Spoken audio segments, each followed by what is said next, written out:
Good morning. आपल्याला तर माहिती आहे मी कुकिंगचा जॉब करते, तर सकाळचे वाजलेत 7:30. तर इथे आली आहे मी ज्या घरी मी कुकिंगचा जॉब करते.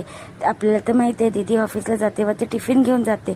हा व्हिडिओ मी ऑफिस टिफिन म्हणून अपलोड करते, जेणेकरून आपल्याला सुद्धा आयडिया आली पाहिजे टिफिनमध्ये काय काय देऊ शकता. तर मी इथे सामान काढून घेतले फ्रीजमध्ये. त्याच्यानंतर हा ऑफिस टिफिन आपण काय काय मेनू देणार आहे बघणार आहोत. तर त्याच्यानंतर दीदीला ब्रेकफास्ट देणार आहे मी. चहा ठेवली, एक साईड राईस शिजत आहे, टोस्टसुद्धा रेडी आहे. तर मी इथे ऑमलेट बनवत आहे एक वेगळ्या प्रकाराचं.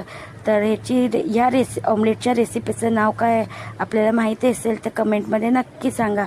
तर मी दोन्ही साईडला शेकून घेतला आहे ऑमलेट. हा ऑमलेटचा टर्न करण्याची पद्धत वेगळी आहे, कोणी कोणी प्लेटमध्ये घेऊन सुद्धा करतात. तर मी दिला आहे दीदीला ब्रेकफास्ट, चहा, 2 टोस्ट, ऑरेंज आणि ऑमलेट. कमेंटमध्ये नक्की सांगा या रेसिपीचं नाव काय आहे. तर त्याच्यानंतर दीदीला ब्रेकफास्ट दिला आहे. ते मी टोमॅटो वगैरे, गरम मसाला, काजू पेस्ट करून घेतली आहे. चिकन बनवत आहे कोफ्ता, चिकन कोफ्ता कढी. चपातीसुद्धा रेडी झाली आहे.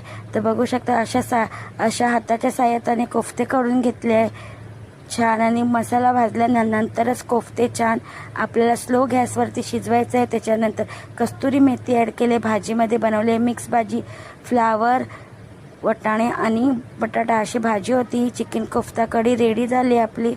त्याच्यानंतर मी बनाना मिल्कशेक बनवलं होतं, ते सुद्धा बॉटलमध्ये काढून घेतलं. चला करूया ऑफिस टिफिन पॅक.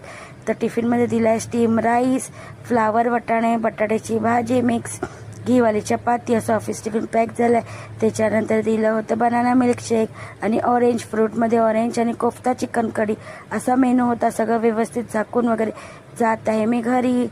तर आजचा माझा ऑफिस टिफिन व्हिडिओ कसा वाटला कमेंटमध्ये नक्की सांगा. आणि मी ह्याच्यानंतर जाणार आहे सेकंड जॉबवरती, तिथे मी स्पेशल डिश बनवली होती. माझा मिनी ब्लॉग बघण्यासाठी विसरू नका.